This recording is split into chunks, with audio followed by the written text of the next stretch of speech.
Mana Mir Mahmudovni bir ko'chasida skvajna bor ekan. Mana yerda bunday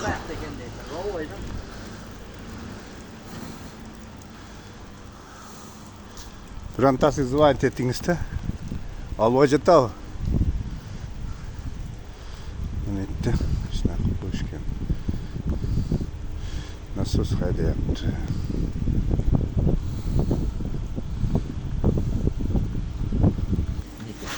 Mana soorужениесі ekan shu. Mananday. Tak. Manandan samotok buyoqlarga ketganda. Tamam. Ana o biri o nasos bilan ketganda. O TV'ye ketgangiz qaysi? To'g'riga ketgan. Nasos bilan shu ketgan. Nasos qaysi? Glubinli nasos qo'yganmi? Ha, glubinli. Bu shu uyda gaydi. Yaxshi o'rinlar saqlay turganlarni qo'yishibdir. Buni kim ishlagan bu yerda? Buni endi eskidan odamlar ishlashgan bunchalar. Молодец ishlashgan ekan. Yetdi. Hozir buna da Bu qaysi ko'chalarga ketgan emi? Hozir siz qilayotgan yer qayer? Mana oldan. Adresi. Ko'chalaringiz nimalari bor? Jangi mahalla Mamanazarov Mamanazarov ko'chasi. shu ko'chalarga. O'shanda hozir bir mashinada bu yoqqacha 1,5 kilometr bor. Или Yo'q, boyagi yerdan naragi. ha, pavorotdan. Pavorotdan.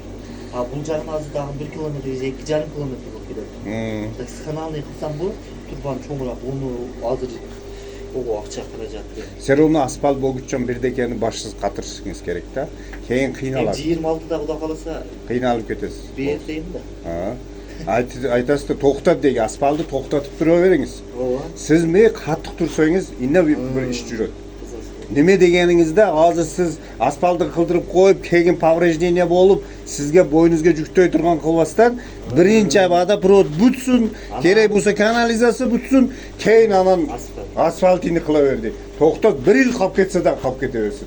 Men shunday bildim-da уже. Men o joqda ko'rdim-da shuni narsalarni, Yangiqatda. Bekar asfaltlar повреждение bo'lib, o'shuncha millionlar aqcha ketganda, vodoprovod uzguncha ketmaydi-da, asfaltlarga ko'p ketadi-da. O'shalarga bosh qatirib qo'yingiz, siz qattiq tursangiz, pariyatga qo'ysangiz, jirg'al bo'lib, birovga o'tkazsangiz ham, birov ishlasa ham maza qilib rahmat deydi-da. Ha? Mana siz ham shuni qarmadingizmi? Dakansa qarmayveringiz-da. Ayvay so'nim bo'ladi o'shunda. Mana menlar zakonni bo'libdir. Hatta gap yo'q. Mana des. Bu yerlarida gap yo'q. Pariyat 90 metr. 90 metrdan yaxshi suv chiqib ekanda. Böylerge klor berilmaydi-da. Serovno shu narsa bo'lish kerak. Serovno yo'q, hozir endi men elbette bilmay qaytalar, просто bir yil menga yem o'tdi-da bular. Ha. Bu yerda masalan bir yilda 2 joli bo'lsa dağı promiska qilamiz. Mana kundan mana kichikcha suvni olib olingizlar, tozalab turib bir tira orqadan chiqarib yora turgan bir nimani jasash kerak-da. İçini tozalab.